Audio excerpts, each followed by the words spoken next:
What is up, my friends? You are very welcome along to this special topical video here at Anfield Agenda, where I'm going to try to do things a little bit differently.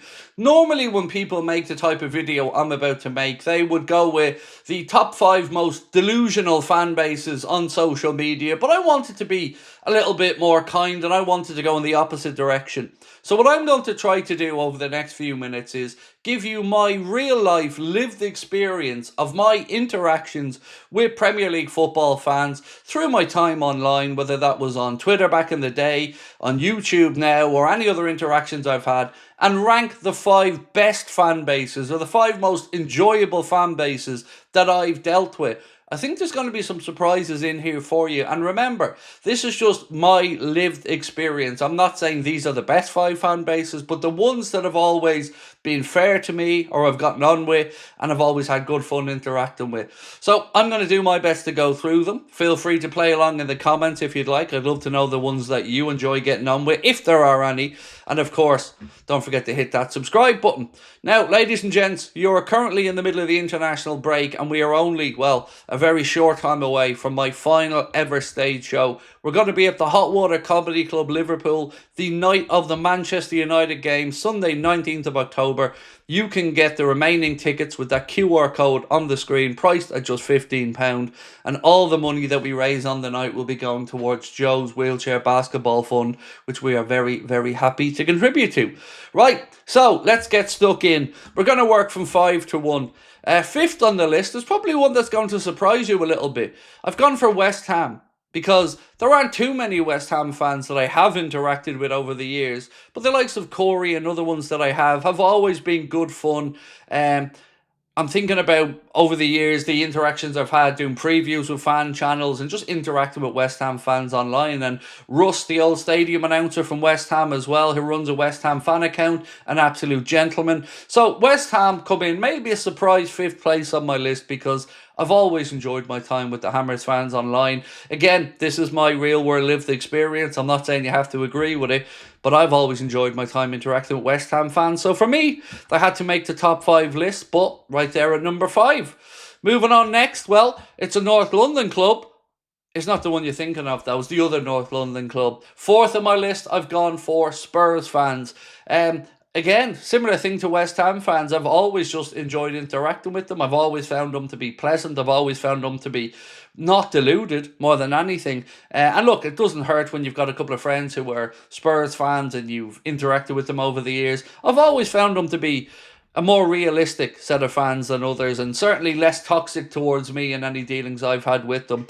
Again, I'd love to know your thoughts on all of these topics and how you feel about the clubs that I've named. Maybe you've had good experiences online, bad experiences online with them, but for me, I've got to say, I've always enjoyed my time with the Spurs fans. So Spurs, number 4 on my list. Right, so 3 to go, and again, there's going to be a lot of surprise, probably, at my top 3, but I'm going to do my best to explain the reasoning why. And again, like I said, I wanted to flip this video. Didn't want to go negative into the most delusional fan bases. I wanted to go the ones I've enjoyed interacting with. So, number 3 on the list.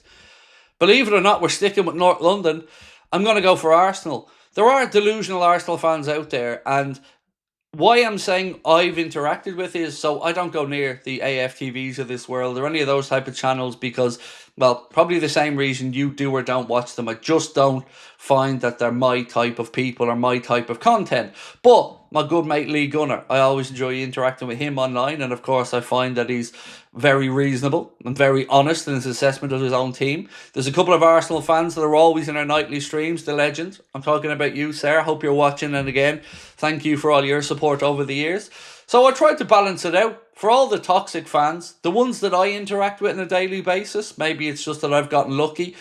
More often than not, though, I found them to be quite pleasant and reasonable. Like I've said, there are a lot of delusional Arsenal fans, but my life lived experience online, they've always been pretty fair to me. I'm not saying there hasn't been people slagging me off or belittling me or that don't like me that I haven't seen, but the ones that I do interact with on a daily basis, there's been quite a few over the years. I mean, even going back to Claude, always enjoyed interacting with him. The other gentleman on Claude's channel, Diesel as well. Terry, enjoyed interacting with those Arsenal fans. And of course, Lee Gunner. So it would be unfair of me not to have Arsenal in my top three based off what I've interacted with over the years. So Arsenal at number 3.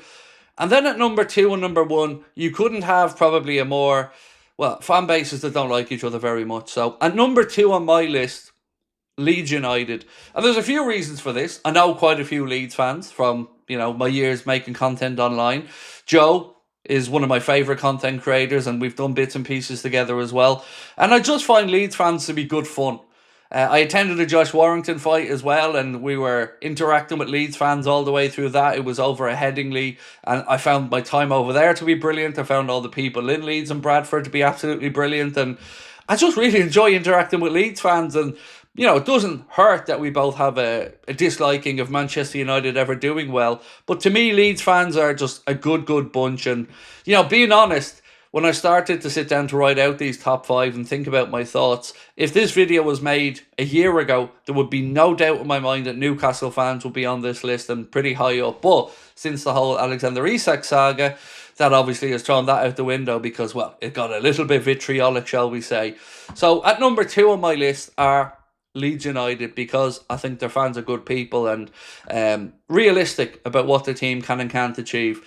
But number 1 on my list, and I have to say, by a long way, my lived experience dealing with this particular fan base has always been one where we've disagreed on a lot of stuff, but they've always been supportive of me. They've always had my back, and they've always been, I think, fair in what they hear from me about their club and about my own club. And that is Manchester United fans. Look, the rivalry and the dislike of each other's performances, teams and points are there. But there's always an underlying respect when I deal with Manchester United fans, because we both support 2 historic clubs that have, carried the weight and burden of success in English football for a long time. And for all the delusional United fans, again, like we probably have of our own, I and my real world experience have been lucky that my time making content has always had United fans reach out to me when I've been in times of trouble or when I've been in a bad place.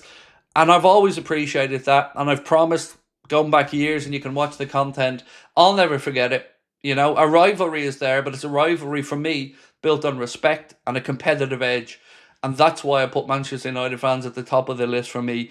They've just been really good for me to deal with. And it's been pleasant banter back and forth because they get it. They get it. So to me, it's a no-brainer. I've always appreciated the support of United fans when I've been making content, and I found them always to be fair and, good people. So, top 5, again, just to run through them. 5th place for me, West Ham United. 4th place, Spurs. 3rd, Arsenal. 2nd, Leeds.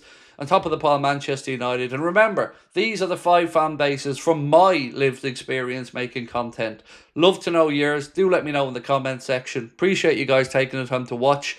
And don't worry, the international break will be over soon. And we go back to Liverpool versus Manchester United for the first game back. We'll talk then. Bye-bye.